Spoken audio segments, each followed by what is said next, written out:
کیا مولانا مودودی نے اپنی کتاب خلافت و ملوکیت میں حضرت عثمان کے بارے میں تنقید کی ہے؟ یہ جھوٹ ہے جی، آپ خود پڑھ کے دیکھ لیں۔ میرے پاس ایک بھائی آئے، مجھے تو خیر بعد میں پتا چلا ان کا تعلق داعش کے ساتھ تھا،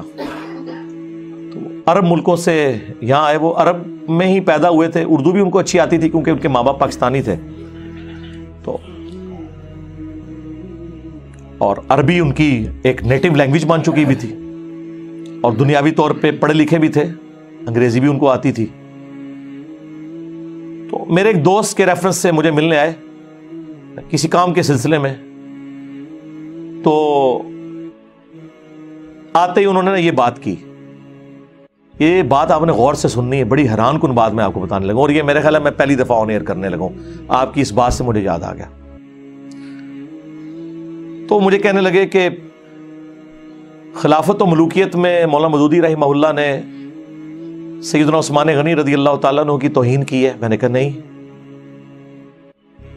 میرے پاس یہ خلافت و ملوکیت پڑھی ہوئی ہے، تو تم اسے پڑھو۔ میں صبح آفس چلا گیا، تو شام کو بلکہ رات کو کافی لیٹ واپس آیا، انہوں نے ایک دن میں اس کا میجورٹی پورشن پڑھ لیا تھا۔ وہ اصل میں جو اس کا چیپٹر ہے جو چبھتا ہے سب کو، خلافت راشدہ سے ملوکیت کا سفر جو ہے، تو جب میں واپس آیا نا، تو وہ صبح جو میرے ساتھ بحث کر رہے تھے نا، مجھے کہنے لگے یار مودودی صاحب نے تو جس طریقے سے یہ مقدمہ پیش کیا ہے، اس سے تو سافٹ انداز حق بات کا ہو ہی نہیں سکتا۔ ایون حضرت معاویہ ابن ابی سفیان رضی اللہ تعالیٰ عنہما کے بارے میں بھی انہوں نے اتنی سافٹ لینگویج یوز کی ہے، اگرچہ انہوں نے غلطیاں ہائی لائٹ کی ہیں، کہ اس سے سافٹ لینگویج ہو ہی نہیں سکتی۔ کہ جتنے لوگ ہیں نا، بس وہ جس نے میرے بارے میں کہہ دیا قادیانی ہے،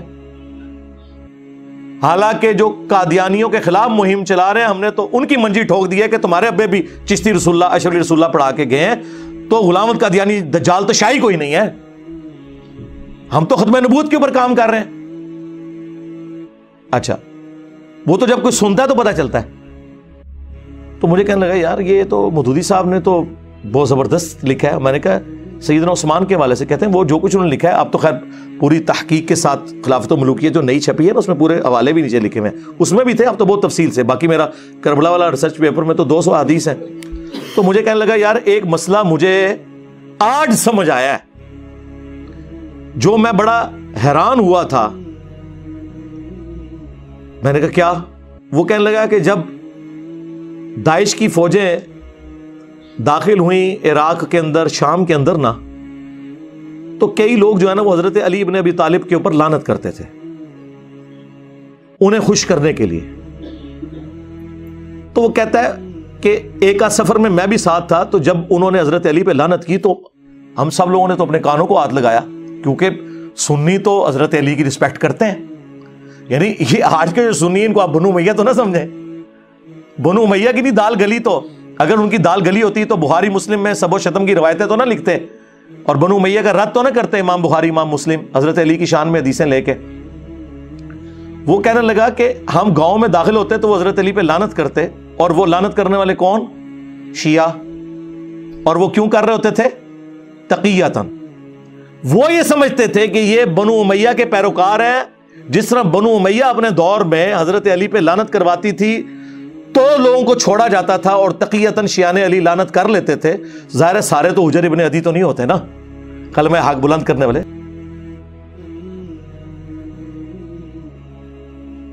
اور وہ بھی جائز ہے جان بچانے کے لیے اگر کوئی کلمہ کفر بھی بول دے۔ سورۃ النحل میں آیا ہے اور سورہ آل عمران میں بھی آیا ہے، تقیہ بھی کیا جا سکتا ہے، کلمہ کفر بھی بولا جا سکتا ہے اگر آپ کا دل ایمان پہ ٹھکا ہو۔ تو کہتے ہیں ہم بڑے حیران ہو، ہم استغفر اللہ پڑھیں گے، یار یہ کیا بکواس کر رہے ہو؟ تو وہ آگے سے کہتے ہیں کہ نہیں، جو بنو امیہ ہے وہ تو ہم سے ڈیمانڈ کریں گے یہ۔ تو کہتا ہے کہ اس وقت ہم لوگ پھر ان کو یہ کہتے تھے کہ یار یہ تو بڑا گناہ کا کام ہے، ہم نے یہ کیوں کروانا ہے، ہم تو چاروں خلفاء کو مانتے ہیں، ٹھیک ہے، اور جو ان کے امیر وہ تو خود سید ہونے کے دعوے دار ہیں، اپنے آپ کو ہاشمی کہتے ہیں۔ یہ میں کوئی داعش کے فضائل نہیں بیان کر رہا، میں اس وقت علمی گفتگو کر رہا ہوں۔ مجھے تو جتنی بھی جہادی تنظیمیں ہیں، داعش ہو، القاعدہ ہو، ٹی ٹی پی ہو، باقی ان کے ساتھ سنگین نوعیت کے اختلافات ہیں، وہ ایک معاملہ الگ سے، لیکن میں آپ کو ان پرنسپل یہ بات بتا رہا ہوں کہ وہ نوجوان پھر کہنے لگا مجھے آج یہ بات سمجھ آئی ہے، اس وقت تو ہمیں بڑی حیرانگی ہوئی تھی، لیکن جب میں نے خلافت و ملوکیت پڑھی پھر خیر میں نے اسے جب بخاری مسلم سے احادیث بتائیں، ابو داؤد سے، سنن نسائی سے، المستدرک للحاکم سے، تو کہتا مجھے اب پتہ چلا کہ اچھا یار یہ بات واقعی تھی کہ بنو امیہ کے دور میں یہ کام کروایا جاتا تھا، اور یہ ہم نے پریکٹیکلی چیک کیا ہے کہ شیعان علی نے ہمارے شر سے بچنے کے لیے حضرت علی پہ ہمارے سامنے لعنت کی، تو ہم کہتے تھے یار ان کو کیا ہو گیا، ہم نے تو انہیں کچھ بھی نہیں کہا، اور حضرت علی تو ہمارے لیے بھی رسپیکٹیبل پرسنالٹی ہیں، جو میں اکثر جو ہے وہ اہل تشیع حضرات سے بھی کہتا ہوں کہ اہل سنت کے تو ہاتھ پاؤں بندھے ہوئے ہیں، جس طرح مسلمانوں کے ہاتھ پاؤں بندھے ہوئے ہیں کہ ہم کرسچنز کی رسول اللہ کی شان میں جو گستاخی ہے یا خاکے بنانا، اس کے اگینسٹ غصے میں بھی آ کے تصور نہیں کر سکتے کہ ہم عیسیٰ ابن مریم کی توہین کریں، کیونکہ ہمارے ایمان کا حصہ ہے۔ ہمارے نزدیک جتنا بڑا کافر رسول اللہ کا انکاری ہے اتنا بڑا کافر ہی حضرت عیسیٰ کا انکاری ہے۔ لا نفرق بین احد من رسلی، مرتبے میں فرق اپنی جگہ، تفضیل بین الرسل وہ حق ہے، تلک الرسل فضلنا بعضهم علی بعض، لیکن تفریق بین الرسل یہ کفر ہے۔ لا نفرق بین احد من رسلی، بلکہ سورہ النساء میں تو آیا جو اللہ رسول میں یا رسولوں میں بھی آپس میں فرق کر دے وہ بھی پکا کافر ہے۔ ہمارے ہاتھ پاؤں بندھے میں، ہم عیسیٰ ابن مریم کی توہین کا سوچ بھی نہیں سکتے۔ وجیہا فی الدنیا والآخرہ ومن المقربین، ہمیں کبھی وہم بھی نہیں آتا۔ بالکل اس طریقے سے اگر اہل تشیع کی جانب سے خلفائے ثلاثہ کے اوپر کوئی لان تان کی جاتی ہے تو ہم تو تصور بھی نہیں کر سکتے کہ ان کو غصہ دلانے کے لیے مولا علی علیہ السلام کے بارے میں کوئی ایسی بات کرتے ہیں، نعوذ باللہ من ذالک، وہ تو ہم اپنے ایمان کا حصہ سمجھتے ہیں۔ خلفائے ثلاثہ کے بارے میں کوئی حدیث نہیں ہے یہ والی جو مولا علی کے بارے میں صحیح مسلم میں علی سے محبت نہیں رکھے گا مگر مؤمن، علی سے بغض نہیں رکھے گا مگر منافق۔ یہ تو اسپیسیفکلی امام علی علیہ السلام کے بارے میں، اور مسند احمد میں حدیث، مشکات کے اندر حدیث موجود،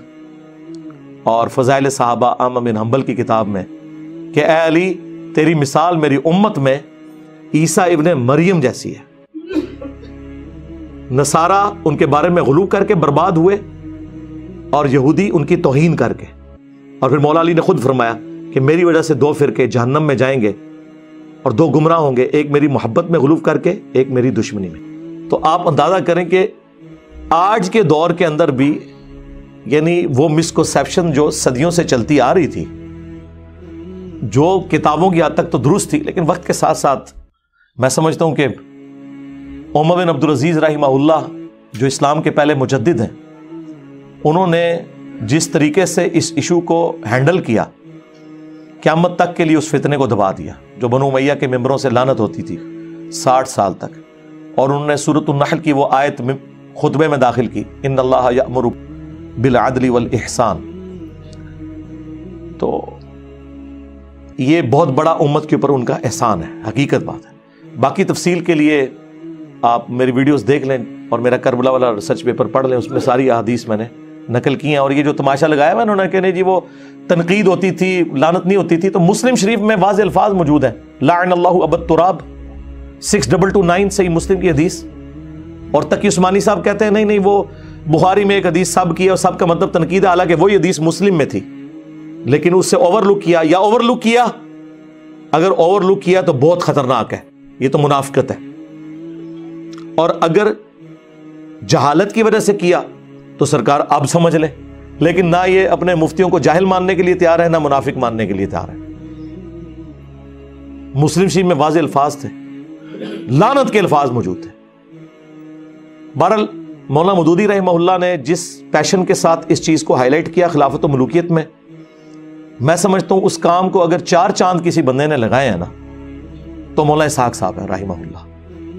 مولانا اسحاق صاحب نے قیامت تک کے لیے رافضیت اور ناصبیت دونوں کے خلاف ایک بند باندھا ہے،